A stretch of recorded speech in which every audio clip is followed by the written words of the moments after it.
আসসালামু আলাইকুম। কোয়ান্টাম স্বপ্নে প্ল্যাটফর্ম এইচইসি পৌরনীতি ও সুশাসন প্রথম পত্র তৃতীয় অধ্যায় মূল্যবোধ আইন স্বাধীনতা ও সাম্য এই স্পেশাল অধ্যায়ের আজকে আমাদের সুপার স্পেশাল ২ নম্বর লেকচার। গত ক্লাসের লেকচারে আমাদের ওয়াইফাই প্রবলেমের জন্য ক্লাসটা হঠাৎ করে বন্ধ হয়ে গিয়েছিল। তো আজকে আমরা এরপর থেকে যাই। আমরা গত ক্লাসে এই পর্যন্ত আলোচনা করছিলাম, এখান থেকে আলোচনা করি। এইচ ডি স্টেইনের মতে জনগণ যার সম্বন্ধে আগ্রহী, যা তারা কামনা করে, যাকে তারা অত্যাবশ্যক বলে মনে করে, যার প্রতি তাদের গভীর শ্রদ্ধা রয়েছে, যা করতে তারা আনন্দ পায়, তাই হচ্ছে মূল্যবোধ। এটা মনে রাখবা। এরপর হচ্ছে আমাদের এইচ এম জনসনের মতে মূল্যবোধ সাধারণত মানদণ্ড এবং ইচ্ছাশক্তি রীতিনীতির হিসেবে বিবেচিত হয়। এগুলো আমাদের মুখস্থ করতে হবে না, জাস্ট আমরা দেখে যাব। তারপর সমাজবিজ্ঞানী এফ ই মেরিলের মতে সামাজিক মূল্যবোধ হচ্ছে বিশ্বাসের এক প্রকৃতি বা ধরন, যা গোষ্ঠীগত কল্যাণে সংরক্ষণ করাকে মানুষ গুরুত্বপূর্ণ বলে মনে করে। এম.ডব্লিউ. পামফ্রে এর মতে ব্যক্তি বা সামাজিক দলের প্রত্যাশিত আচরণের সুবিন্যস্ত প্রকাশই হচ্ছে কি মূল্যবোধ। নিকোলাস রেসারের মতে মূল্যবোধ হচ্ছে সে সকল গুণ যা ব্যক্তি নিজের সহকর্মীদের মধ্যে দেখে আনন্দিত হন এবং নিজের সমাজ, জাতির সংস্কৃতি ও পরিবেশের পক্ষে মূল্যবান মনে করে খুশি হন। আসলে এখানে মূল্যবোধ সম্পর্কে বিভিন্ন বিজ্ঞানীগণ, বিভিন্ন পণ্ডিতগণ অনেক কিছু মনে করে, তো তাদের মতামত আর কি। তো আমাদের কিছু মুখস্থ করতে হবে না, আমরা জাস্ট পড়ে গেলাম আর কি। আমরা একটু দেখি এখানে কি বলছে। সংস্কৃতির ইংরেজি শব্দ হচ্ছে কালচার। শব্দটির উৎপত্তি হয়েছে ল্যাটিন শব্দ কোলের থেকে। কোলেরি যাই হোক কিছু একটা হবে, এটা মুখস্থ করবা যে আমাদের কালচার শব্দটা কোন শব্দ থেকে এসেছে। থ্যাংক ইউ ফারিয়া, জয়েন করছো। এ বলতেছে যার অর্থ হচ্ছে চাষ করা। এর অর্থ কি? চাষ করা বা কর্ষণ করা। কালচার মানে চাষ করা, মুখস্থ করবা। সুতরাং সংস্কৃতি হলো কর্ষণ বা চাষের কিংবা চর্চার মাধ্যমে প্রাপ্ত বিষয়। অর্থাৎ আমরা জানি আমরা যখন জমিতে কোনো কিছু চাষাবাদ করি, সেই চাষাবাদের ফলে কি হয়? ফসল আমাদের আসে। তো আমরা যদি সংস্কৃতি বিষয়টা চাষাবাদের মতো মনে করি, সংস্কৃতি বিষয়টা হচ্ছে কি আমার নৈতিক চর্চা, আচার আচরণ সব কিছু কি চর্চা করা, প্র্যাকটিস করার মাধ্যমে আমাদের সংস্কৃতি অর্জন হবে। যেমন আমাদের বাংলাদেশের সংস্কৃতি আমরা বিভিন্ন অনুষ্ঠানে পালন করি, তো এগুলো চর্চার মাধ্যমে কি করতে হয়? বাস্তবায়ন করতে হয়। কথা কি বুঝতে পারছো এতটুকু যা বললাম? এটা আমাকে জানাও। আচ্ছা, এরপরে কোনো স্থানের মানুষের আচার ব্যবহার, জীবিকার উপায়, সঙ্গীত, সাহিত্য, নৃত্য, নাট্যকলা, সমাজ সম্পর্কে, ধর্মীয় রীতিনীতি, শিক্ষা দীক্ষা ইত্যাদির মাধ্যমে যে অভিব্যক্তি প্রকাশ করা হয় তাই হচ্ছে সংস্কৃতি। উক্ত বিষয়গুলোকে আবার দুই ভাগে ভাগ করা যায়। প্রথম ভাগ নিত্যদিনের জীবনযাপনের সাথে সরাসরি সম্পর্কিত, আর দ্বিতীয় ভাগ জীবন উপভোগের ব্যবস্থা এবং কি উপকরণের সাথে সম্পর্কিত। তো কালচারটা আসলে আমরা পড়লাম কেন? কালচার থেকে প্রশ্ন আসতে পারে, কালচারটার পয়েন্ট মনে রাখবো আমরা। এটা আমাদের কমপ্লিট। এরপরে আমরা যাচ্ছি পরবর্তী অংশ। তো উপরে যে সংজ্ঞাগুলো আমরা পড়ছি সবগুলো সংজ্ঞার আলোকে বলা যায় মূল্যবোধ হলো ভালো বা মন্দ সম্পর্কে সামাজিক ধারণা, কাঙ্ক্ষিত বা অনাকাঙ্ক্ষিত বিষয় সম্পর্কে সমাজের বিশ্লেষণমূলক রায় এবং গণ বা সামাজিক সদস্যের সাধারণ আচরণ যাতে আবেগ বিদ্যমান। তো আমাদের এই মূল্যবোধের যে বিষয়টা এখানে বলছে সেগুলো আমরা একটু ধারণা নিলাম।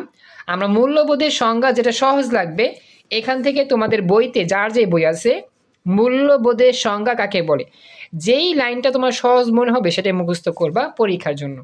কথা কি বুঝতে পারছো এতটুকু? ওটা আমাকে জানাও, বাকিরা কথা বলো। স্যার এটা আমি বই খুঁজে রিপিট করেন তো।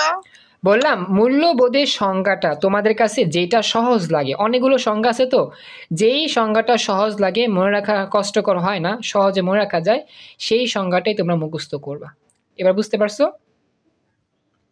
হ্যাঁ হ্যাঁ। সিয়াম কিছু নিয়ে বললাম, বুঝি না, বলতে হবে। সিয়াম বলো। স্যার আমি আমার বই খুঁজে পাচ্ছি না। 102 পেজটা যাও। Thank you for your response করছো, 102 পেজটার মধ্যে পেয়ে যাবা। আচ্ছা, ও স্যার হ্যাঁ পাই। ওকে, থ্যাংক ইউ। তো আজকে ক্লাসে মোটামুটি জয়েন করছো ফারিয়া, নিপা, অর্পিতা, তারপর হচ্ছে সিয়াম আর সোনিয়া। ওকে, তাহলে আমরা এখন যাই নেক্সট পরবর্তী অংশ খেয়াল করি। এবার এই জায়গাটা খুব ইম্পর্টেন্ট, মূল্যবোধের বৈশিষ্ট্য, সৃজনশীলের জন্য এটা কাজে লাগবে। মূল্যবোধের ধারণা ও প্রকৃতি বিশ্লেষণ করলে নিচের কতগুলো বৈশিষ্ট্য প্রকাশ পায়। 1 নাম্বার, পরিবর্তনশীলতা। মূল্যবোধের প্রধান বৈশিষ্ট্য হচ্ছে এটি পরিবর্তনশীল। সামাজিক পরিবর্তনের সাথে মূল্যবোধেরও কি হয়, পরিবর্তন ঘটে। তোমরা জানো যে আমরা জানি আবহাওয়া জলবায়ু কিন্তু সবসময় একরকম থাকে না।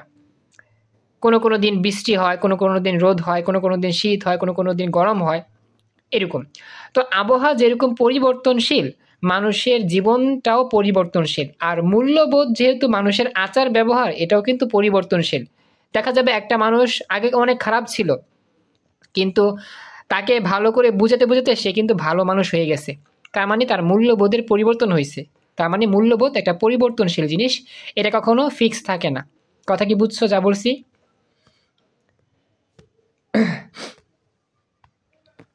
কথা বলো। মূল্যবোধ কখনো একরকম থাকে না, এগুলো পরিবর্তন হয়। সমাজ যত পরিবর্তন হয়, মূল্যবোধটাও আস্তে আস্তে পরিবর্তন হয়। এই কথাটা বুঝছো? বাকিরা কথা বলো, রেসপন্স করো। হ্যাঁ স্যার। প্রযোজ্য না স্যার? আচ্ছা, কোনটা আমার ওইটা আমার জন্য প্রযোজ্য না, কোনটা তোমার জন্য প্রযোজ্য না, কোনটা বুঝলাম না তো। আপনি যেটা বুঝাইলেন মূল্যবোধ। ও আচ্ছা, বুঝছি। তা কি তোমার মূল্যবোধ সবসময় একরকম থাকে, চেঞ্জ হয় না?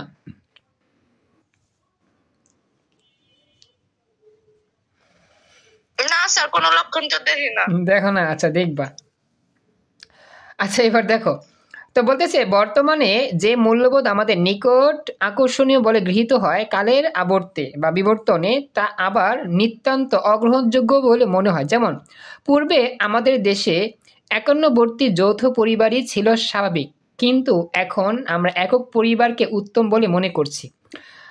তোমরা কিন্তু জানো যে আগেরকার সময় আমাদের দেশের পরিবারগুলো হয়তো যৌথ পরিবার, যেখানে নানা নানি, দাদা দাদি, চাচা মামা খালা সবাই একলগে থাকতাম।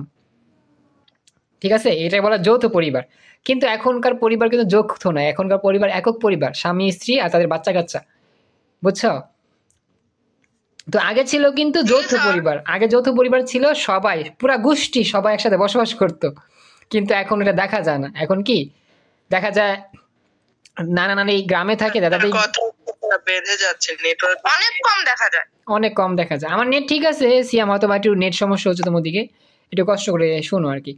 তো যেটা বললাম আর কি, গ্রাম অঞ্চলে থাকে নানা নানি দাদা দাদি, আর আমরা থাকি ঢাকা শহরে। তোমাদের নেট প্রবলেম সোনিয়া? জি স্যার। আরে আমার তো নেট ঠিক আছে, দেখতে পাচ্ছি। একটু কষ্ট করে দেখো, হ্যাঁ কিছুক্ষণ দেখো কি হয় অবস্থা। হ্যাঁ, আমার তো ক্লাস রেকর্ড চলতেছে, পরে আবার রেকর্ড দেখে পড়ে নিও। আপাতত দেখো কষ্ট করে, জাস্ট কথাগুলো শুনে যাও। সুতরাং এটি স্পষ্ট প্রতিমানিত হয় বা প্রমাণ হয় যে মূল্যবোধ ক্রমশই পরিবর্তনশীল। সামাজিক চাহিদার উপর ভিত্তি করে এটি কি হয়, পরিবর্তিত হয়। এই পয়েন্টটা মুখস্থ করবেন যে মূল্যবোধের প্রধান বৈশিষ্ট্য হচ্ছে সেটা পরিবর্তনশীল, পরিবর্তন হয়। 2 নাম্বার, বিভিন্নতা। মূল্যবোধের অপর একটি উল্লেখযোগ্য বৈশিষ্ট্য হচ্ছে বিভিন্নতা। মূল্যবোধ বিভিন্ন সমাজে বিভিন্ন ধরনের হয়ে থাকে। যেমন পাশ্চাত্য দেশসমূহে মদ্যপান নিত্য নৈমিত্য নিত্য নৈমিত্য ব্যাপার, কিন্তু আমাদের সমাজে এটি কি নিন্দনীয় কাজ। জানাতুল কি আনছিল ওরে স্যার? হ্যাঁ, আমি আসলে এই সিয়াম সিয়াম মনে হয় না, এ জানাতুল আনে নাই মনে হয়। সিয়াম তুমি তো মনে হয় আমার কাছে আগে থেকেই পড়তো, তাই না সিয়াম? স্যার কতদিন আগে? জান্নাতুল জান্নাতুল ফেরদৌস। আচ্ছা বলি, জান্নাতুল ফেরদৌস এর সাথে তোমার পরিচয় আছে?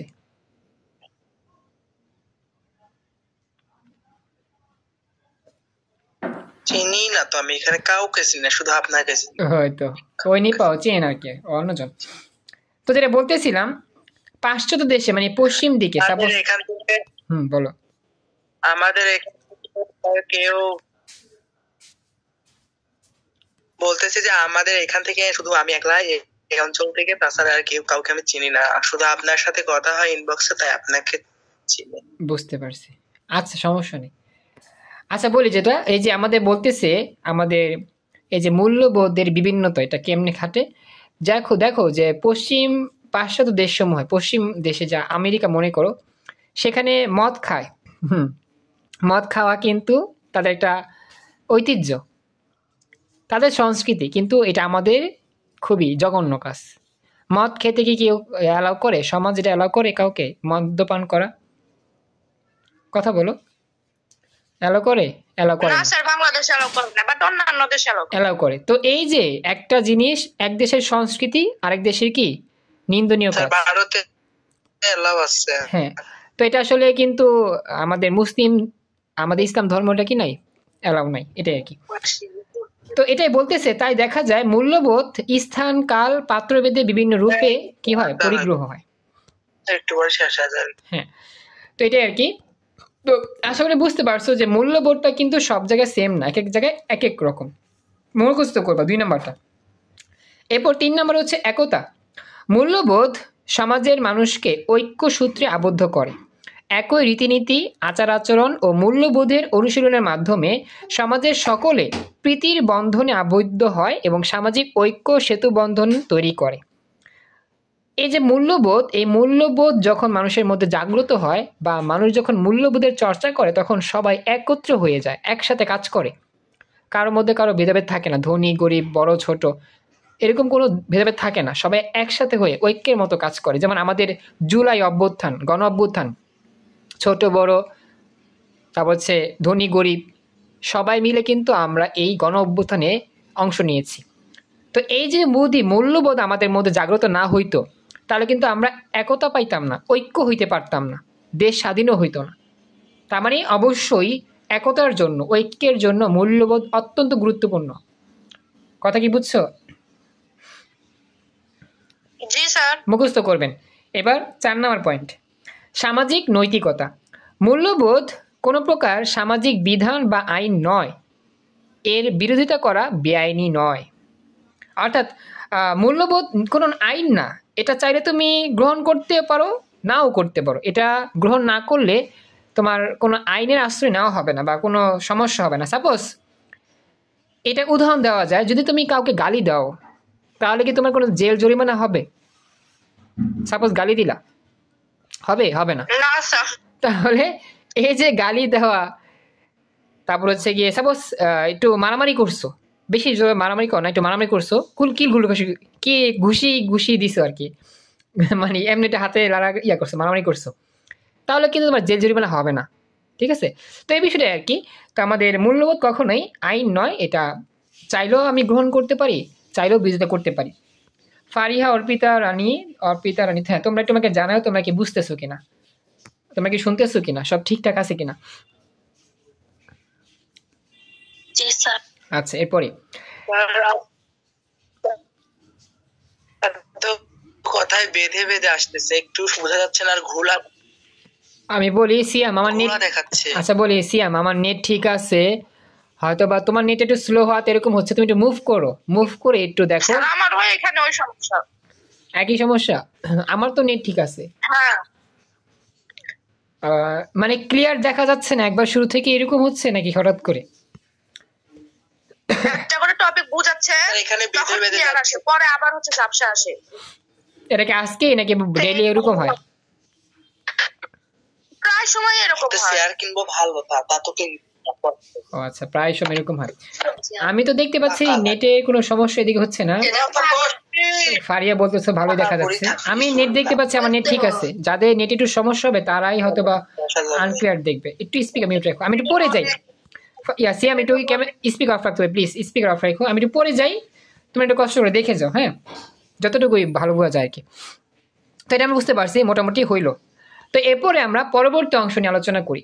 তো এর পরবর্তী অংশটা হচ্ছে আমাদের যে বলতেছে এখানে, এটি মূলত এক প্রকার সামাজিক নৈতিকতা, যার কোনোরূপ বাধ্যবাধকতা নেই বললেই চলে। মানে এটা যে মানতেই হবে এমন কোনো বিষয় নয়। সমাজে বসবাসকারী মানুষের শ্রদ্ধাবোধই মূল্যবোধের ভিত্তিস্বরূপ। মানে সমাজ হিসেবে সমাজের মানুষকে আমরা শ্রদ্ধা করব, এটাই হচ্ছে মূল্যবোধ। কখনো কখনো সামাজিক মূল্যবোধ আইনের চেয়েও কঠিন বলে মনে হয়। জনগণ মূল্যবোধকে ভাঙতে চায় না। যেমন ব্রিটিশরা মূল্যবোধ এবং প্রথাকে আইনের চেয়েও বেশি সম্মান করে। মনে রাখবা, ব্রিটিশ যারা ছিল তারা কিন্তু মূল্যবোধকে আইনের চেয়েও বেশি সম্মান করে। তাদের সংবিধান বিভিন্ন প্রথার উপর নির্ভর করে গড়ে উঠেছে। ব্রিটিশদের যে সংবিধান ছিল সেই সংবিধানগুলো বিভিন্ন প্রথার উপর নির্ভর করে গড়ে উঠেছে। তো এই প্রথাটা আসলে কি? প্রথাটা হচ্ছে তোমার আগেকার মানুষের একটা ধারণা, মানুষের মুরব্বীদের একটা কথা আর কি, সেটা হচ্ছে প্রথা। এটা নিজস্ব কোনো আইন না। অনেকে বলে না যে মুরব্বীদের কথা, মুরব্বীর এই কাজটা করতে বলছে, ওই কাজটা করতে নিষেধ করছে। তো মুরব্বীদের মানে কি, যারা আর কি বয়সে বড় হয়, গুরুজন, তাদের কথাগুলো আসলে প্রথা বলা হইতো আগের যুগে। এই কথাগুলো সবাইকে মান্য করতে হইতো বা মেনে চলতে হইতো সবাইকে, কারণ মুরব্বীরা যা বলে সবার মঙ্গলের জন্য বলে। এই জিনিসটার জন্যই সবাই মুরব্বীদের কথাকে মেনে চলতো, যাকে বলা হইতো প্রথা। সবাই কি বুঝতে পারছো প্রথার বিষয়টা? জি স্যার। ওকে, ইয়েস স্যার। এরপর হচ্ছে সামাজিক মানদণ্ড। মূল্যবোধ যদিও কোনো আইন বা আইনগত বিধিবিধান নয়, তথাপি এর ভিত্তিতেই মানুষের কাজের ভালো মন্দ বিচার করা হয়। কারণ ভালো কাজ করলে মানুষকে ভালো বলবে, খারাপ কাজ করলে খারাপ বলবে। মূল্যবোধ মানুষের আচরণ নিয়ন্ত্রণ করার সামাজিক মানদণ্ড শুরু। 6 নাম্বার, নাগরিক চেতনা। সামাজিক মূল্যবোধের অন্যতম বৈশিষ্ট্য হচ্ছে এটি নাগরিক চেতনা দ্বারা প্রতিষ্ঠিত। নাগরিক চেতনা দ্বারা প্রতিষ্ঠিত বিধায় সামাজিক মূল্যবোধ নাগরিকের চেতনা সৃষ্টি করে, দেশের প্রতি কর্তব্য পালনে জনগণকে কী করে? অনুপ্রাণিত করে। কেউ যদি মূল্যবোধের চর্চা করে অবশ্যই তার মধ্যে দেশপ্রেম জাগ্রত হবে, দেশের মানুষের প্রতি সে চিন্তা করবে, জনগণের কল্যাণে কাজ করবে। তার মানে আমাদের নাগরিকের চেতনাকে জাগ্রত করে মূল্যবোধ। 6 নম্বর পয়েন্টটা বুঝতে পারছো? হ্যাঁ স্যার। 7 নাম্বার, অপরিমাপযোগ্য। মূল্যবোধ অনুধাবন করা যায় কিন্তু পরিমাপ করা যায় না। এটি মানসিকতা থেকে উদ্বুদ্ধ বলে শুধু পর্যবেক্ষণ করা যায়। মানে মূল্যবোধ অনুভব করা যায়, মূল্যবোধ আসলে পরিমাপ করা যায় না, দেখা যায় না। এটা কিন্তু একটা অনুভবের বিষয়। বাড়ি কাজটা থাকবে, যতটুকু পড়াইছি মূল্যবোধের বৈশিষ্ট্য, এর মধ্যে যে কোনো 5টা মুখস্থ করে না দেখে লিখে দেখাবো আমাকে আগামীকালের মধ্যে। মনে থাকবে মূল্যবোধের বৈশিষ্ট্য, আচ্ছা স্যার। যে কোনো 5টা, যে 5টা তোমার সহজ লাগবে মুখস্থ করে লিখে দেখাবা। এই পর্যন্ত আজকে আমাদের ক্লাসের শেষ অংশ।